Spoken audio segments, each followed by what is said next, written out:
if I cough or like mute myself at some point, I Oh, yeah, apologize in advance. I've been having that as well. So We've got a whole bag of cough drops here, so hopefully we can make it through.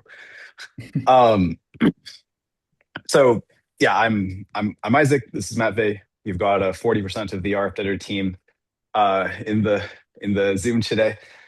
Um, we, as as you mentioned, I presented at the was one of the presenters at the Latent Space Live at NeurIPS last year. It was almost exactly a year ago, and this is a fun thing for us because at that presentation, as you were saying, it helps to have someone come in and kind of lay a narrative for what's going on in vision. So that's what we focused on in that presentation: narrative building over the past year in vision. And from that narrative building, we made a thesis. We were like, we would like this to exist. Like we made a statement that we would like to see DETRs with nice foundation backbones. And we were like, we would like that if someone were to build this. Oh, and maybe it'll even be us. And then we decided to build it ourselves, and that became the RF-DETR project. So it's a nice full circle moment for me personally, talking about it again on Latent Space. wow. So the yeah, yeah, uh, Cool. yeah. Should we just kick it off? Let's start. Oh Awesome. yeah, I was going to give a little table of contents. Again, I'm ill and a little messy. So our plan is to basically go through the paper section by section. We'll talk about basically stuff that we worked on, and then we'll hit some like highlights of the supplement section, and then we have some extra bonus material that doesn't exist on the internet about some of our other experiments and findings that we have not really talked about publicly yet, which I think would be fun little extra pieces of the narrative. Super cool. Okay, so yeah, let's kick it off. So yeah, I'm just gonna start with basically an abstract and the motivation here a little bit. So the narrative we see at Roboflow, and if you're not familiar with Roboflow, is we're a company that enables millions of developers to train and deploy computer vision models in prod that work with real world examples of data. We see a lot of models out there um, are really good on COCO, but that performance doesn't necessarily translate into, real world performance. And we noticed that for detectors, some of them just oversaturate COCO, um, and it's harder to transfer new data sets and domains. At the same time, there's things like VLMs that have super large internet scale pre-train, which helps them to definitely have more knowledge and transfer better into specific domains. But they have this like critical issue of being very slow, hard to fine tune. So there's a lot of basically downsides as well on that end. So RF-DETR is kind of a thing that combines the best of both worlds here. It has this internet scale foundational pre-training, but it's also a real-time object detector. This was kind of like the first step. And then we also explore NAS, neural architecture search, for finding the optimal configurations for specific data sets and tasks, which is like one of the first papers to do it for object detectors. And we basically search over thousands of tunable knobs, and without any retraining, which is very novel. And we see really cool results. We're setting SOTA on real-time COCO and RF-100 VL, which is our own benchmark for benchmarking performance in the real world. We're yeah, notably beating Define, Grounding DINO, uh, and all of those models. And yeah, this is kind of the abstract for RF-DETR work. Is it kick off the intro? Yeah, yeah, yeah. Uh, yeah. So someone just posted the original DETR paper. So yeah, object detection, foundational task in computer vision. The goal is to take an image and localize objects. Object detection itself is usually defined as just drawing a bounding box around the object. Um, but you can also do instant segmentation, which goes a little bit further. Instead of just a bounding box, you actually indicate every single pixel that belongs to the object in question. Um, so there's this very standard benchmark COCO, which is common objects in context. Um, and this is how people have been benchmarking object detectors for the past 10 years. Um, there's an immediate thing that should jump out, which is common objects. It doesn't test weird things. It's like, just like people and dogs and spoons. I think a spoon a class, like things that are like normal. So maybe like 6 months ago, we introduced a RF-100 VL, which is supposed to be a kind of a next generation of what is it to benchmark object detectors. And the to do that, we found 100 small data sets from Roboflow, covering a huge variety of things, including like medical imaging, like trying to find cancer, to trying to look at spectrograms for looking at like Bluetooth signals and aerial imaging of cows and stuff. Huge variety of stuff, super interesting. And then we also made sure that all of the data sets had easily understood class names and even like annotator instructions, so that we could do nice head-to-head experiments comparing uh um like huge models like Gemini to like tiny little YOLO models. And we found one major thing that we found is that specialist detectors such as YOLOs have evolved such that while they are getting improved performance on COCO, they're not necessarily getting improved performance on real world data sets. Um, so that led to this question of, okay, how do you actually? It's probably not the case that a single neural architecture is optimal for all data sets. And we're seeing that pretty directly on COCO, where you're getting improvement on COCO, but not improvement on other data sets. So we got interested in this idea of neural architecture search. Actually, I've been. This is another nice proud moment for me, because I've been wanting to build a neural architecture search, specifically a weight sharing neural architecture search for object detectors, for like 5 years. I finally got to do it, which is cool.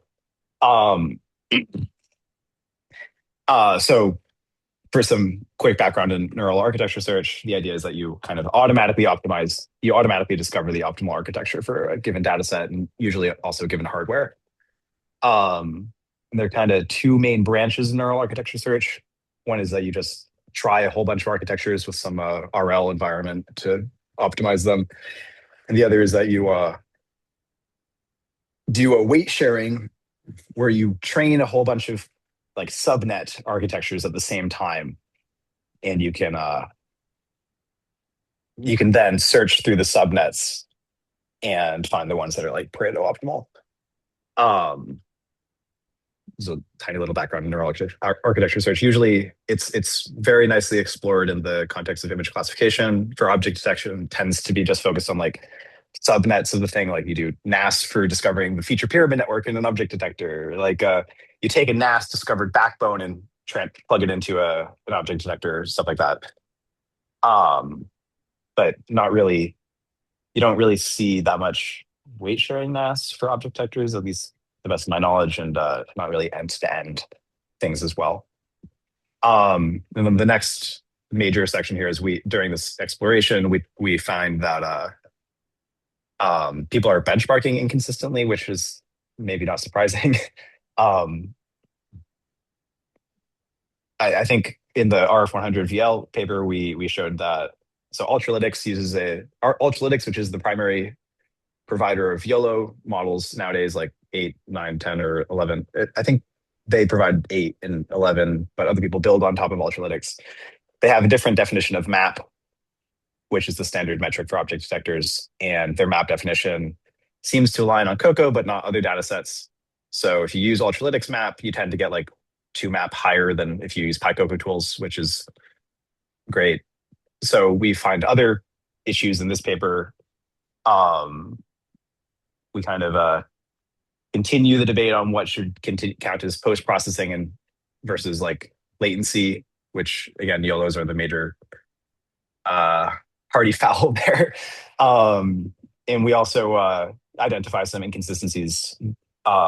Basically, some papers report different latency numbers for the same neural nets. So like DFind reports like a 25% faster latency for LWDETR, And when you ask them about it, they're like, it worked on our machine. You got to make sure that you have full access to the memory bandwidth. And it's like, I mean, if you're saying explicitly that we shouldn't expect to reproduce your numbers, that raises some questions about your numbers. So we find that a lot of that variance basically comes down to power throttling in these GPUs. Like if you benchmark with different tools, they will have different power throttling characteristics.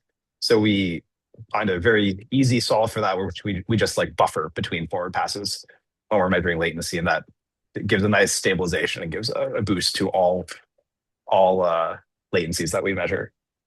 Um, and yeah, so our major contributions, we look at foundation models applied to DETRs. We look at neural architecture search to discover optimal DETRs for different data sets. We add a segmentation head, which gives us the first, again, to the best of my knowledge, first like ultra low latency uh, DETR-based instance segmenter. And we also talk about this, propose some new ways of dealing with inconsistent benchmarking numbers. Yeah. Was I going to do related words? Yes. Okay. Yeah. So there are a lot of neural architecture search papers. My personal favorite is EfficientNet, which basically a lot of early neural architecture search papers looked at what is the maximum accuracy that we could get. So they ran these huge searches over these huge parameter spaces to get very slow, very accurate models. Um, but when you're exploring such a big space, it's challenging to fully explore it. So EfficientNet said, okay, we're going to search for a tiny little model that does like well in a constrained space, and we're going to explore how to scale it up. So they proposed this like interesting compound scaling, which set huge soda back in the day. The one that's more directly related to this is OFA, which, to the best of my knowledge, was the first major weight sharing NAS paper. And they took that approach that I mentioned earlier, which is that you train a whole bunch of subnets at the same time, and then you can mine the supernet for subnets that are efficient. So what that looks like in practice is you have a big network, and you randomly sample parts of that network to do the gradient step, and that converges eventually. And they find that their process is fairly unstable, so they introduce all these like interesting schedulers. Like one thing that they do is they have these convolutional kernels, and they start with a 3x3 kernel and then slowly grow that kernel during the course of the training. So architecture level schedulers, super interesting stuff. In the end, you just have this one thing where you can mine networks and you get this pareto-optimal curve. So we took a lot of inspiration from that method. And then for the related works, object detection has a rich and storied background. The most directly related work is LWDETR. We directly build on LWDETR, which is lightweight DETR, which I think their major contributions were just being really deliberate about taking VIT backbone and detection DETR head and all this, and measuring it nicely with PRT and looking at like window detention in the backbone. They introduced this interesting row major window attention, which gives you some nice memory level optimizations when you do a compilation intensive RT. Some notable alternative paths are RT DETR, which was kind of the first real-time DETR. And one of its major statements was, you mentioned YOLO party foul. One of the RT DETR major statements was, you have a YOLO. YOLO requires non-maximal suppression afterwards. In fact, most object detectors that are not DETRs require non-maximal suppression. And the output of a YOLO is not usable until you run non-maximal suppression. So, but people who build YOLOs in these models don't actually include non-maximal suppression as part of the latency measure. And so RT-Detter said, okay, well, if you have to run this, you should include it as part of the latency, especially because there are other models such as RT-Detter that don't need to run it. And when you include NMS as part of the runtime, then RT-Detter wins.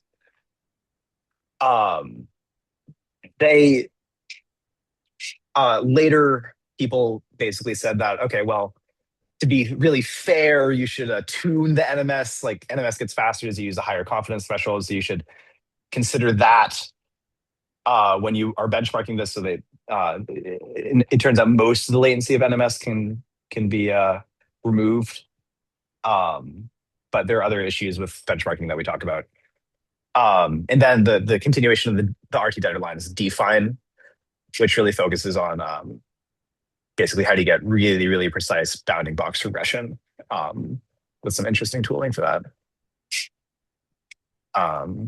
Yeah, Mavi, you want to talk about the next sections? Yeah. Yeah, so, and then the other part of the paper is basically vision language models and how they play into this. So basically, as a more new paradigm, we get those like huge pre-trained corpora of text and image pairs from the internet, which can enable like really good self-supervised training for those models, enabling them to see way more data, um, which basically just makes them as presumably better transferring onto new tasks and new domains because they just saw more things previously. So in the context of specifically detection and segmentation, there has been a lot of work done with having models like Gleep, MQDAT, DETIC. I think they all have different sorts of prompting. They all were pre-trained on image text pairs, but they can take text prompt as an example, for example, in Gleep, do like a single phrase grounding. Then it could be expanded into more uh, prompting versions. You can have objects themselves as prompts. You can have visual example as the prompt, which is kind of like this new trend. And all of those VLMs, they do demonstrate pretty good zero-shot performance on specific data sets like COCO that people, once again, usually benchmark on. But once again, in RF-100VL, we've done a ton of work trying to evaluate how well they actually transfer on those new, more unseen distributions of data. Um, and we also evaluated how well do they utilize language in that, how well do they utilize few shot examples, which is a lot of scope. But basically, we do find that it's still really hard for them to do well, zero shot or few shot on those tasks, such as, say, something very specific, like Isaac mentioned, Bluetooth scans, where you have to detect a specific like wavelength in the image, or even like images of like teeth or something. It could not detect a specific tooth number one, tooth number two, tooth number three. They have numbers. And you need specialized fine-tuning of that model in order for it to truly perform that task. Versus for a detector, you would just fine-tune it to detect specific tooth associated with a number, for example. So we kind of still find that they need fine-tuning to be grounded into those domains, which as a result is also heavy, and those models are heavy during inference. So it is not very efficient to run those. You could not run them real time, basically. So as an alternative, we wanted to explore something that would be a detector, but have this like internet scale pre-training is the idea here. All right. So I think, Isaac, I think it's back to you, maybe here. Yeah. Yeah. Cool. Um, yeah, so as Matt said, the goal is to incorporate internet scale priors without incurring the huge cost of running a big, something like grounding DINO, without incurring the cost of running a big VLM. Because if you're going to fine tune it anyway, why support the ability to use text if it comes with a big runtime cost? So we we do we try a huge number of different foundation models to plug in as the backbone from SAM to I guess we never tried the original SAM. Actually, that's a different conversation. Um, using like SAM, using like SIGLIP2. I think the ones that we talk about in this paper are SAM2, SIGLIP2, DINO V2. we try a bunch of other things. The big issue here is basically that when people are doing these foundation model pre-trains, they don't really focus on getting foundation models that are really, really, really fast. So, for example, the smallest, most foundation model family goes was like a VITB using a patch size of 16, which is already too slow for these to compete with these object detectors. Um, so we focus on families that have models that are low enough latency that we can start to play with them in this way. And we find that the VIT, and then we have the second issue, which is okay. We find a single foundation model size that works for our use case. We need a whole family. Like we need to get from like nano to extra large. Um, and so we actually built out this NAS framework. We want to be able to do neural architecture search for being able to specify to a data set, but kind of more fundamentally, we need it in order to take a single backbone and generate a family of models. Um, so yeah, what that looks like in practice is Matt is hinting that I should say is if we look at the instance segmentation here, the YOLO models have a fixed so they've got a nano, small, medium, large, XL sizes. Those are like individual architectures that someone has designed by hand.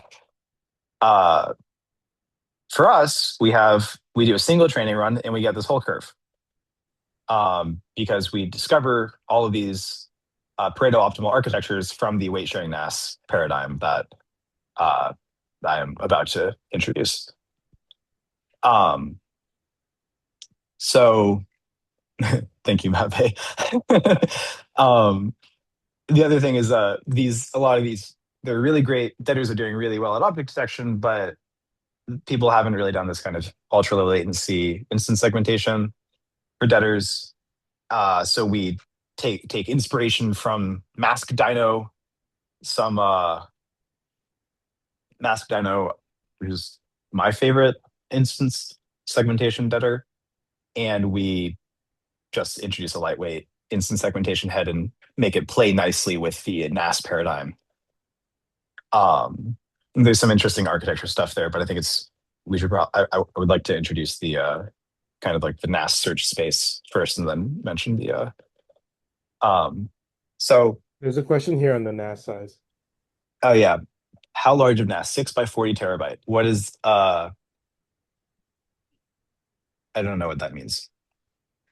Yeah, me Are you neither. saying uh how large of storage? You mean how big is the supernet? Like in terms of like Okay, hang on. He's talking about this, and NAS is an overloaded acronym. Not ah we're not talking got it. about NAS storage.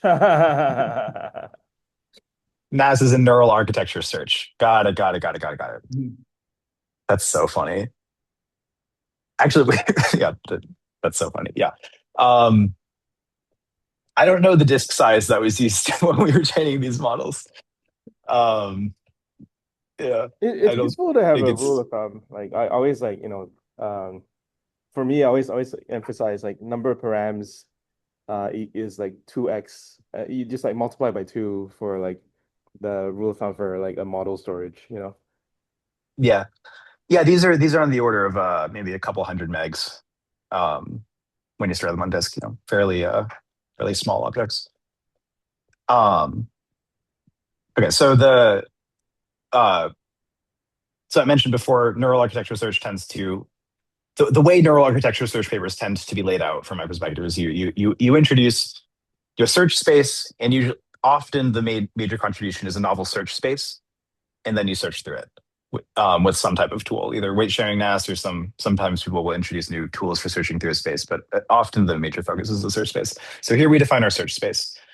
Um, so actually, I'm so sorry, Matt, but can you go to the architecture section? Yeah, there. Yeah. So here's a basic architecture. We've got a VIT backbone, a vision transformer. We settled on Dyno V2, which is a VIT. So we've got a vision transformer.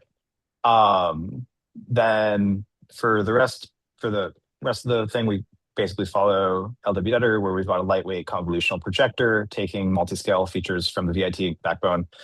When you say multi-scale in a VIT, it doesn't mean like multiple resolutions. It just means like different level layers from the backbone.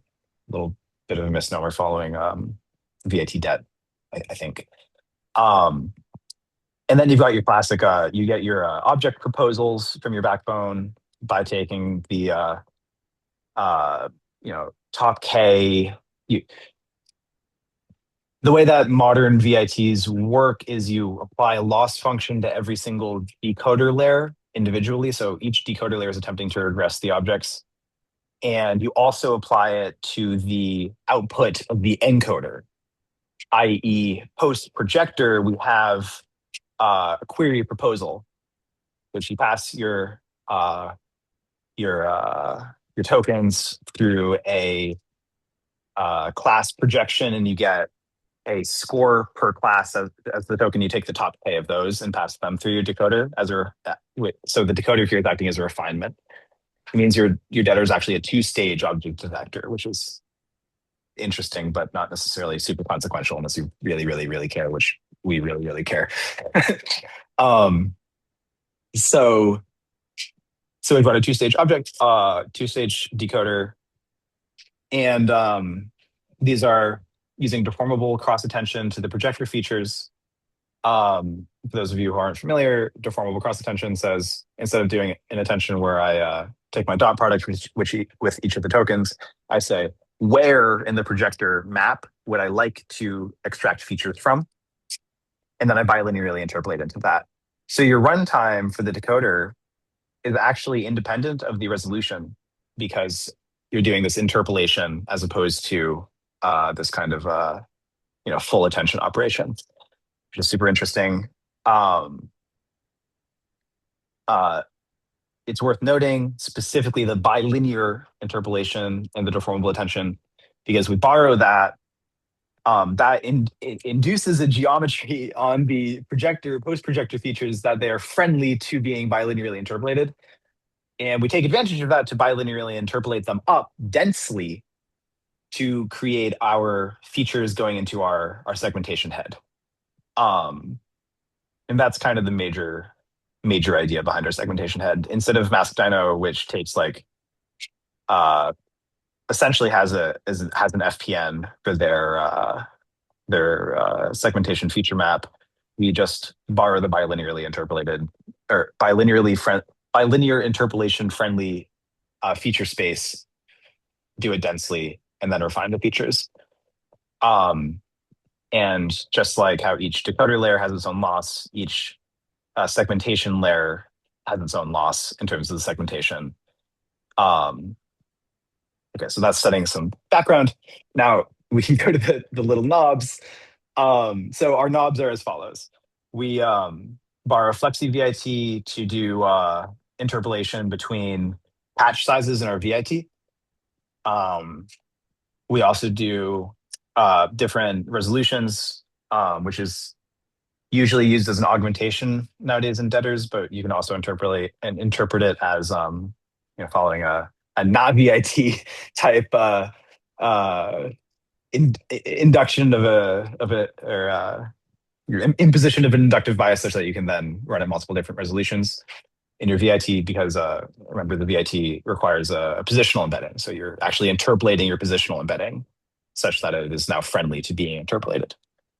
I mentioned that LWDETR had a major contribution of row major attention or row major window detention in their VIT backbone. We kind of extend that to we randomly sample a number of windows to use during training.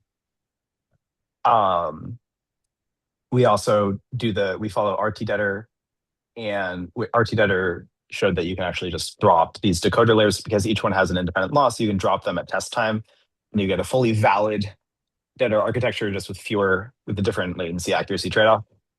So dropping decoder layers at test time becomes part of our research space.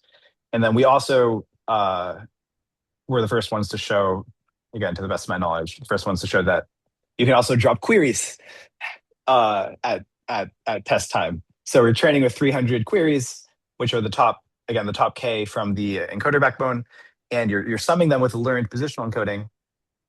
Always you're using 300 during training, and it turns out you can just drop them at test time. We drop them from least confident upwards. So train with 300 most confident things. You can run forward with, for example, the 100 most confident, and that gives you a different axis to play with. I think this turns out to be pareto-optimal in certain cases. I think that's all of the knobs, right? Yeah. Oh, and then yeah, one more little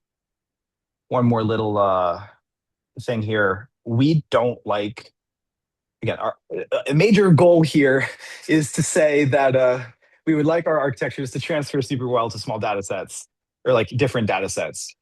And in the same way that architectures are overfit to COCO, you can say that your training pipeline is overfit to COCO. So for example, again, with the YOLO example, YOLO's trained for an extremely long time because they overfit easily. So you need a huge amount of augmentation to prevent that overfitting. So I think YOLO X, I think, was the first one to talk about that, where you just hugely up the augmentation and hugely up the number of epochs. And the modern YOLOs do that, but they also do an augmentation cooldown. So you may train for like 300 epochs with heavy augmentation and then do 10 epochs with a lower augmentation rate. That formula assumes that your model is converging at a certain rate. So if you start overfitting at epoch 50 and then you train for 300 more and then do your augmentation cooldown, you're doing your augmentation cooldown on a severely overfit model, and so you've kind of missed the opportunity to have that uplift. So there are a lot of things like this going on, that things that work well on COCO that are like schedulers or different augmentations that we believe could have adverse impacts on the performance on other data sets. So we basically try to get rid of as many. We don't use any learning rate scheduler. Like we do use a scheduler. No, not for COCO. We don't use any schedulers for COCO. We strip down the augmentations. We only use a horizontal flip and a crop, and even the flip, I think. Well, we showed it doesn't really help. But we didn't, which is a different conversation. But yeah, we just want to simplify. How do we make this as simple as possible? Because the simpler it is, the more likely it is to generalize. Yeah. Cool. Okay, so Oh. do you have anything else? We have a question. Okay. Yeah, so I was curious, really enjoyed the paper. You talked about neural architecture search with subnets with weight sharing. I was curious if you guys ever thought about playing with the map former that's in Gemma 3N. I don't know if you're familiar with the map former. Oh, I don't remember specifically. Is that I would love a summary. Yeah. So they have the weight matrix, and then they would do like half of it, quarter of it, eighth of it. So it's weight sharing and specifically subsets, and then like you're talking about in batches they would mix, but so that they ended up getting a good blend where they could decide if you only load the first half of the weights, you actually don't get catastrophic. You just get a mild. And so it's a different form of weight sharing, but it seems like kind of thematically aligned with your NAS? Yeah, super aligned. And I did know about that. I saw the paper at some conference. I got very excited. The major issue is our goal here is to extend a pre-trained foundation model. So all of our NAS things have to be friendly to the weights that already exist. And so that's actually a really good point that I forgot to mention. We are fairly limited in the NAS knobs that we can do, because we cannot mess with those weights. Like our goal is like, how do we take those weights and make them work in a variety of latencies?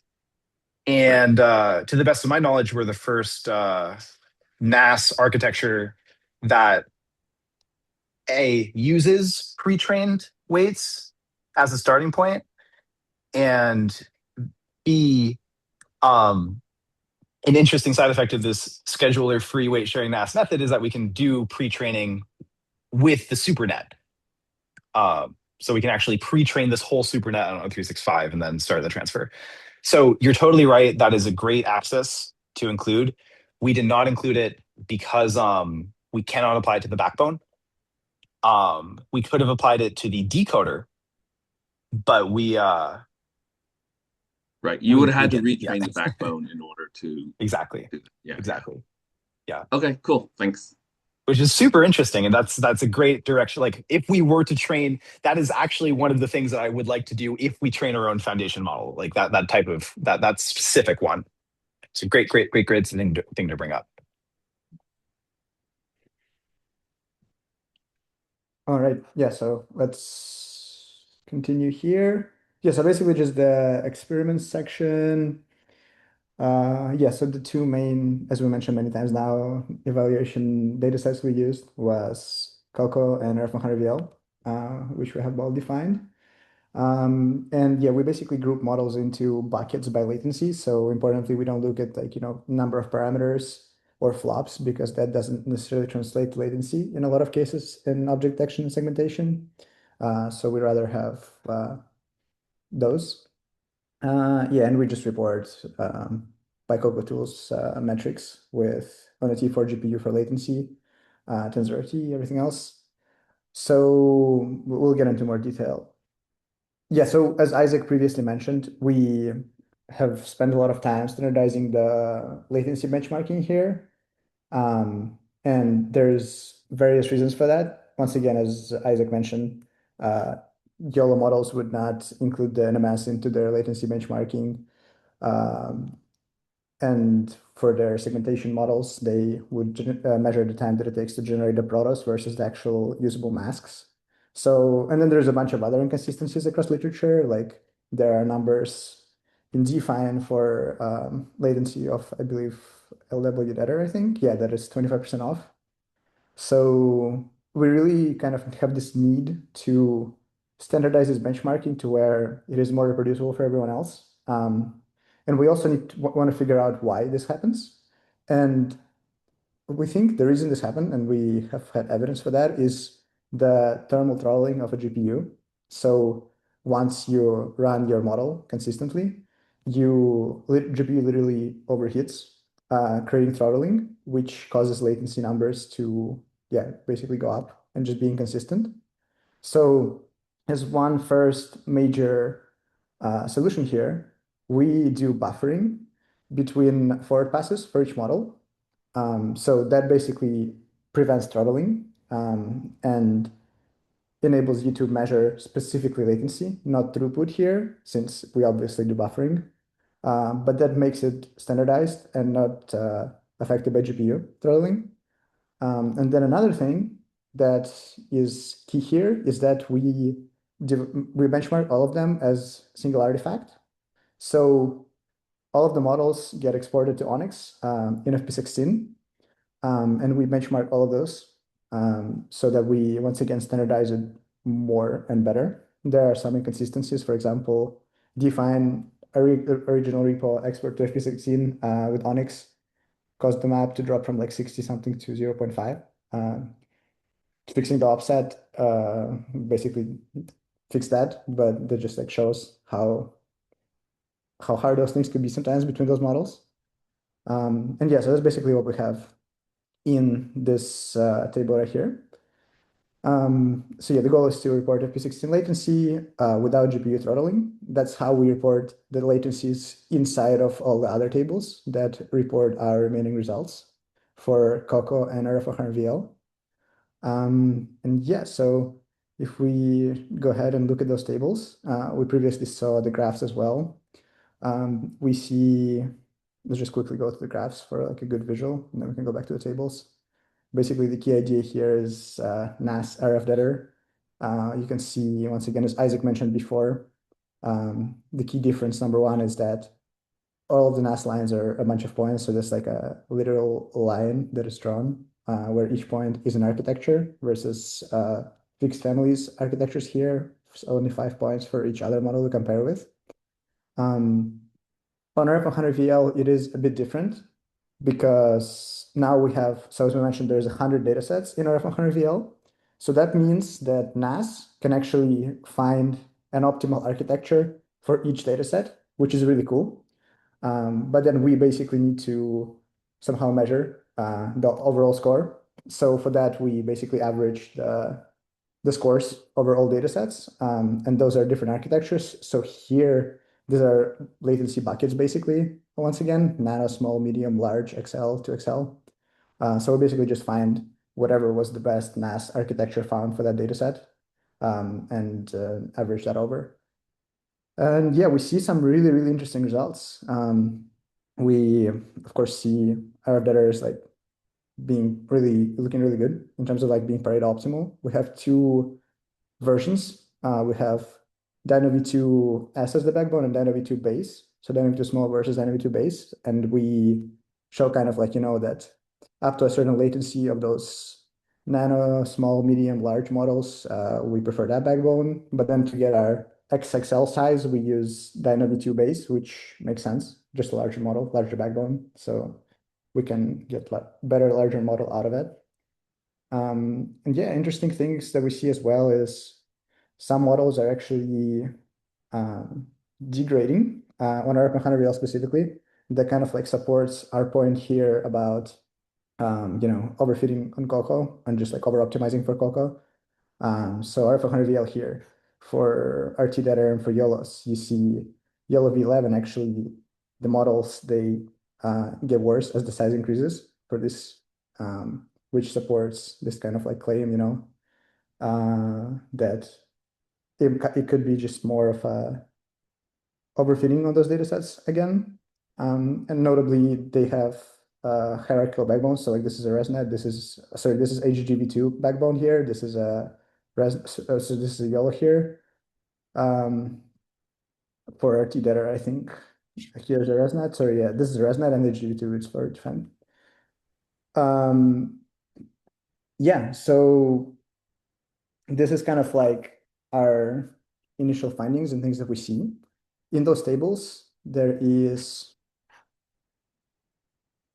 more comparisons. So we can start with COCO here. We also notably include VLMs into here. So grounding DINO, we bring in super large model, has insanely large latency, 20 times slower. But yeah, we see that it does transfer better than most object detectors while fine-tuned on COCO, for example, here. It gets 58.2. However, with our 2XL model, we actually beat it and get 60.1 while being 20 times faster, which is a pretty notable. Were you there? Is that a question? No, I think someone's mic was unmuted, so. Gotcha. Okay, yeah, so yeah, that's basically one cool notable thing. Then yeah, we can probably take a look at our RF-100VL evals. Oh yeah, so sorry, yeah, we have also instance segmentation. We saw the graph there. We don't know about as much other real-time object detectors, real-time DETRs. So we compare with YOLOs and then mask DINO, fast inst, RF-DETR. And yeah, we see basically just a significantly better performance here for all of the RF-DETR models, which we attribute to coming from, of course, the pre-trained backbone, but also from neural architecture search, which is a super impressive result. Really awesome to see that. And yeah, we already shipped this to actual customers of Roboflow to use, and they're seeing really good performance on, once again, real world tasks, which is super impressive. And then, yeah, so evaluating on RF-100VL, so we've mentioned it is hard because there's 100 different data sets, and NAS can find very specific architectures for each one. And what else here that I didn't mention that is notable? Yeah, I think that basically covers kind of our key things. Do you have anything else to add for like evals? Or otherwise we can just go to neural architecture search impact. one super interesting thing is that we find that RT-DETR actually transfers better to RF-100 VL than Define, despite the fact that Define is built on top of RT-DETR and significantly outperforms it on COCO, which is just another piece of evidence talking about architecturally overfitting to COCO. Yeah. So yeah, two major architecture things here: neural architecture search and the backbone choice, and we ablate both to the best of our ability. So Mavic, can you go to the neural architecture search table? Do you want to do the or the ablation one? oh yeah, right above it. Yeah, right there. Yeah. So here's our main set of changes. We start with LWDETR. Then we change the hyperparameters in the pre-training, and we see a decay of about 1 map. This is okay with us for 2 reasons. One, we change hyperparameters in a way that we think is more friendly to downstream transfer, and 2, we use a layer normalization in the projector, whereas LWDETR uses batch normalization. That's important because with layer normalization, you can use gradient accumulation to get up to meaningful batch size, whereas a batch normalization, you have to have the whole batch in memory at the same time, which can be prohibitive for consumer grade GPUs. And our big goal here was to make it very, very easy for other people to train these models. So we switch out for layer norm, take a little hit, and we think that's fine. We switch to the DINO V2 backbone, we gain 2 map. So we've gained back the hit and then some. We also do a longer pre-train. So we get a nice 0.7 map bump from that. And then we introduce this NAS paradigm. So now this is the same architecture, but having used the NAS to do the whole training all the way through. As we mentioned, we can pre-train with NAS, we can transfer with NAS. And this is a very unique result. We actually do better using the NAS, because for us, the NAS actually acts as a regularizer. It's an architecture regularizer that prevents or reduces the chances of overfitting, which I don't know of another paper that makes that claim. So we have a whole set of ablations on fine tuning post like NAS discovered architectures. We find very little improvement, if any, except for the tiniest models. Like the tiniest models have an uplift, which there's an interesting theory reason as to why that might be, but that's another unique part of RF-DETR. And then here we just go through kind of the optimally discovered architecture for RF-DETR for that latency, and we end up recovering the initial latency while beating LWDETR by 2 map, which is fun.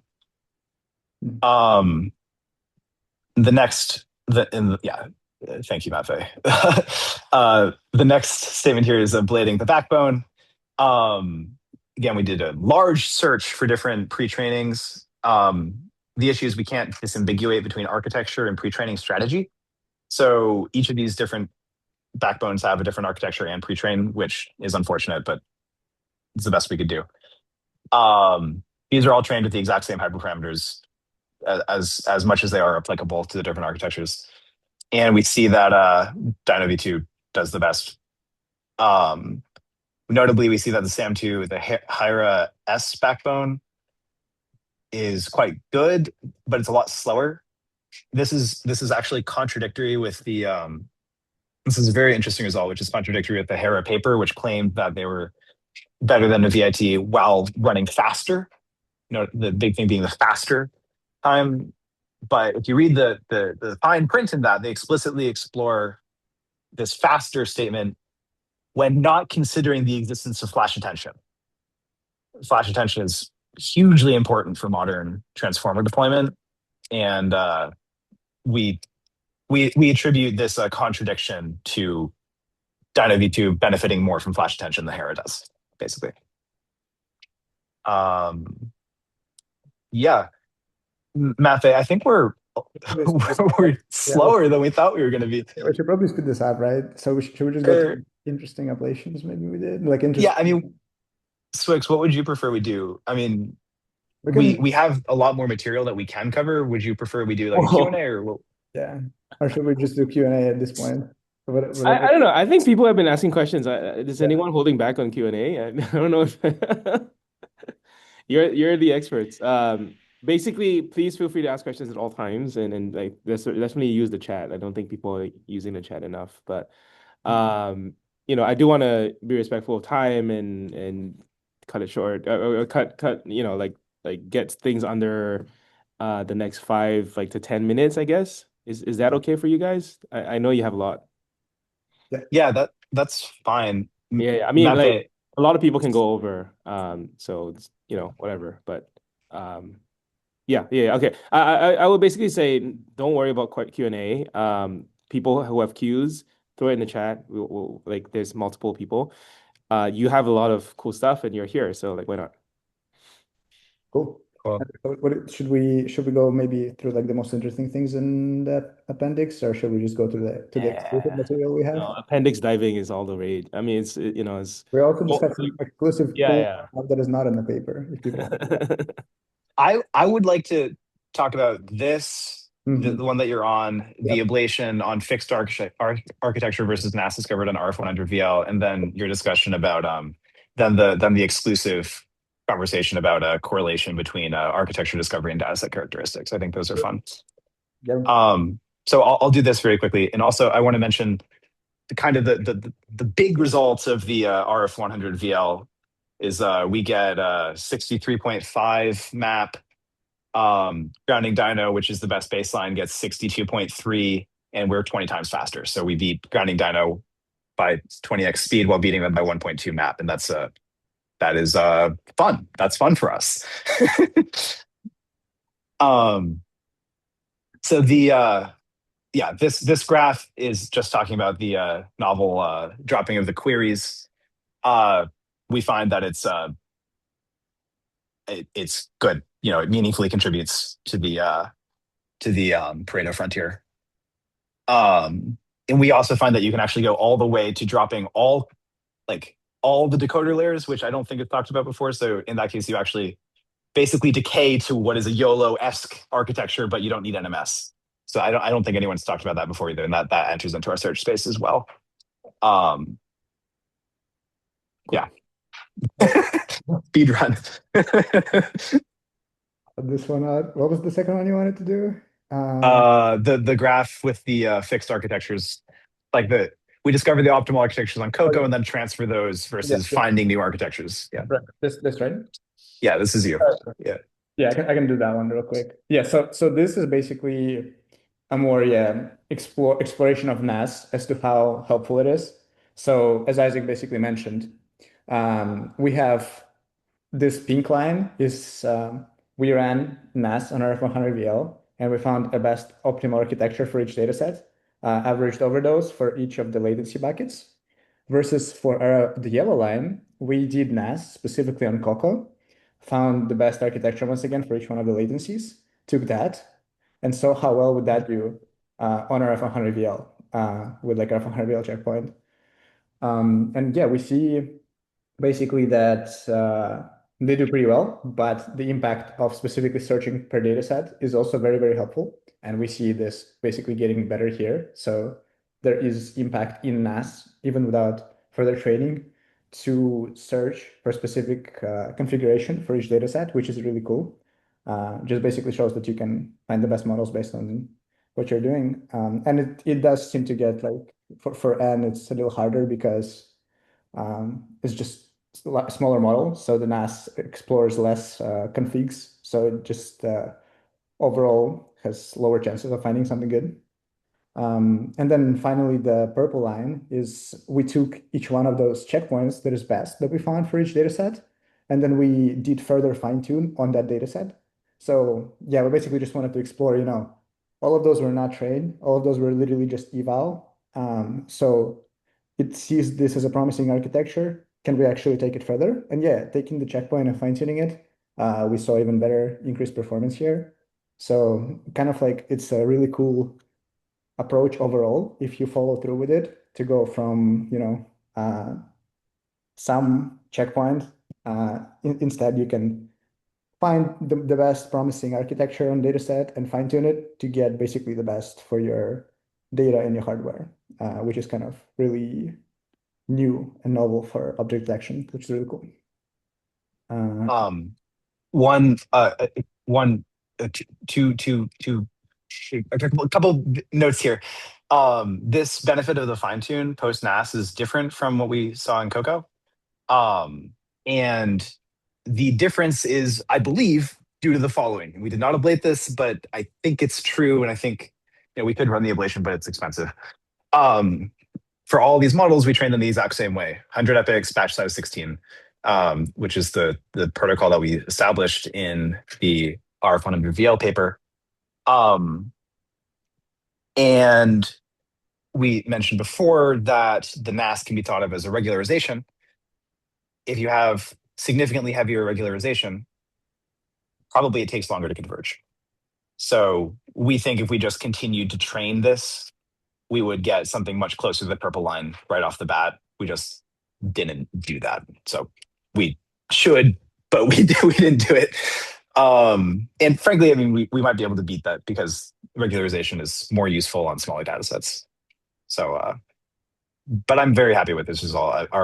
Our fixed architectures meaningfully outperform LWDETR, which is the reference, and then we get a similar boost going to the final post fine-tuned NAS. Sorry. That was an important part for sure. So thank you for bringing that in. Cool. Is there more in here? Oh yeah, one more. Sorry. with the nano size. I think I think Mapbase has a good point about the number of potential configs. Another interpretation is that the smaller models, again, we're heavily regularizing this. Smaller models, I think the smaller models are basically over-regularized during the NAS search. So they benefit more from fine-tuning where you remove that regularizer. Yeah, do you want to do the exclusives now? Talking about the correlation between... Oh yeah, there's so many fun little slides. So this didn't make it in the paper, but... Ooh. So RF-100VL has, different subsets of data. So, as we mentioned, there's medical imaging, there's like, I don't know, like 12 data sets of specifically medical data. And when you look at per category splits in RF-100VL, the graphs, they actually look vastly different from the RF-100VL graph that we saw. So here, RF-DETR obviously seems to be really the best. But also we see that some models degrade very heavily. And then another interesting thing we can see is difference between MAP 50 and MAP 1595 for some models. So specifically, on MAP 1595, we see define being this kind of better than LWDETR here in some cases, and just a good model. But on MAP 50, we see it being really below. So it kind of actually makes us think about the way scores are reported and architectures are created, we observe that this performance is not does not translate between the two necessarily all the time. But here we are beating in both cases, which is pretty cool. So another point is now if we go to a different subcategory of RF-100VL, we actually find that RF-DETR is not the best in sports category where there's a bunch of soccer players, I don't know, things going on. And that actually helps us as people who develop a model to see what we should look into next. We're clearly under-defined for this one in a lot of cases. Yeah, it's a good thing about the dataset and just helps us to understand what we're working on. What's here? Documents. Yeah, that also just I think we included this because of this one here. We can see define just going down here significantly as well as here. So it kind of shows that even scaling on those does not work necessarily because we saw that on overall graph, define was going up for RF-100VL, but on some subdomain that actually is not going to be the case. It's going to go down. Then another interesting thing that we look at here is we basically try to figure out the relationships between data in the data sets as well as the knobs of the NAS search. So specifically, here we take RF-DETR medium, fine-tune RF-100VL datasets. And there's a bunch of points from RF-100VL. And we try to study the relationships between those. So each one is a dataset. They're, I think, clustered on top of each other. So here, for example, is an interesting correlation. We find how data affects the NAS parameters of the optimal architectures. When we have more spatial locations, we prefer to have more number of windows. And as Isaac mentioned before, when we have more windows, we have less tokens, so the latency goes down. And basically, we just have,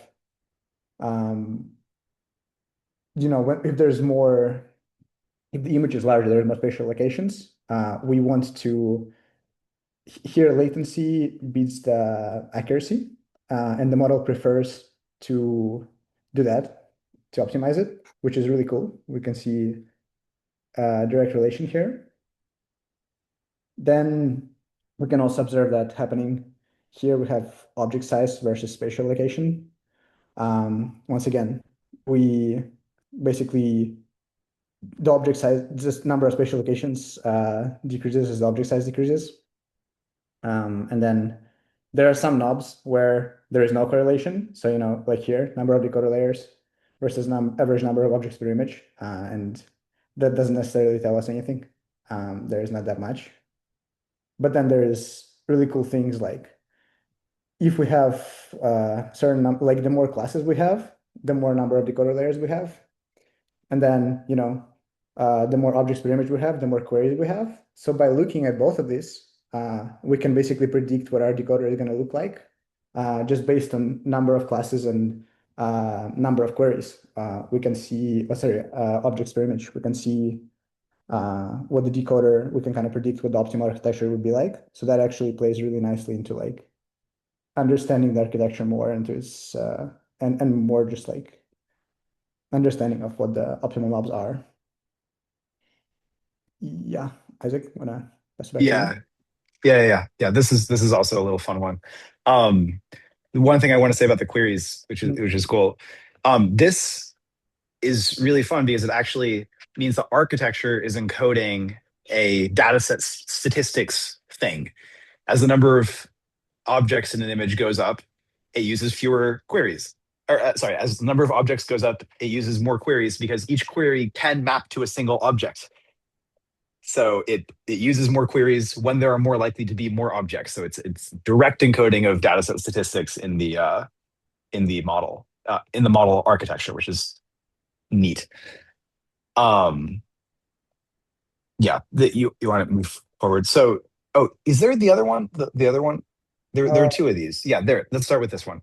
So the other thing, this is a kind of interesting one: patch size versus resolution in terms of accuracy. What is the accuracy of different patch size and resolution model? So Flexi VIT had the idea that they were going to vary the patch size during training and then get a whole family by using different patch sizes for their VITs. And we find that is essentially the same, gives essentially the same performance as just using different size images, which is super interesting. It basically, so as you increase the size of the image but hold patch size constant, you increase the number of spatial locations, like the number of tokens going in. And similarly, if you hold image size constant and decrease patch size, you increase the number of spatial locations, i.e. tokens going into the transformer. And the trend breaks with patch size 8. This is a VIT-S backbone, which has hidden dim 384. And you'll note that 384, the number of channels post patchify operation in a VIT is equal to the patch size squared times 3. Yes. So if we take a 12 patch, it ends up being the case that so if we have patch size 10 you end up with 300 channels going into your projection, and the output of the projection is 384. If you have patch size 20, you've got a 2,400 channel going in, output is patch size 384. If your number of if your patch size squared is greater than 384 over 3, you are compressing your image. And once you start compressing it, the specific trade-off doesn't matter. You can patch size and latency patch size and resolution appears to be basically the same for us. But below that compression, i.e. patch size 8, it is you start getting a more meaningful degradations, which is super, super interesting. So the detector doesn't care, patch size resolution, it doesn't matter. Now can you go to the other one? This is a really fun little insight. So for the instance segmentation, it does matter. And why is this? So I mentioned this bilinear interpolation from the projection, yes? And that bilinear goes up to a fixed resolution of exactly 1/4 of the image resolution. So now you actually have the resolution that the segmentation head is running at is independent of the patch size, but dependent on the image resolution. And that means that your resolution, your resolution is now impacting the segmentation, and you can start to arrive at an optimal patch size. And the patch size induces an upscale factor on that bilinear. So your upscale factor is the patch size over 4, because we're upsampling to 1/4 of the input resolution. And we see a fairly strong trend that patch size 12 is best across latencies, which means that an upsample, the bilinear doing a 3x upsample is best across latencies, which is super interesting. And it's a nice little example of the type of thing that just pops out of neural architecture search. I mean, is it dependent on the other stuff that you're holding constant? So the two things that impact the segmentation features are the number of layers, because we tie the number of segmentation layers to the number of decoder layers, and the resolution that the thing runs at.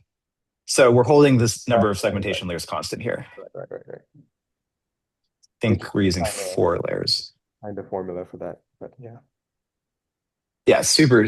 So anyway, some fun little, a series of fun little insights that didn't make it into the main paper.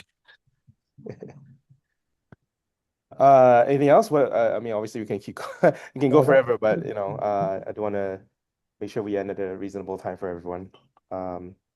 Burning questions. A bunch of people dropped, so I don't know if we have any.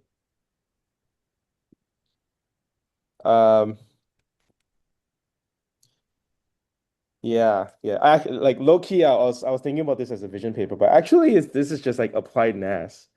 And I have zero, like close to zero background on this, apart from like talking to a few paper authors at NeurIPS. So thank you for deep diving. It's just gonna be like an ongoing project, I guess, just like RF-DETR. Like, is it a thing you maintain and ship annual versions of, or like what?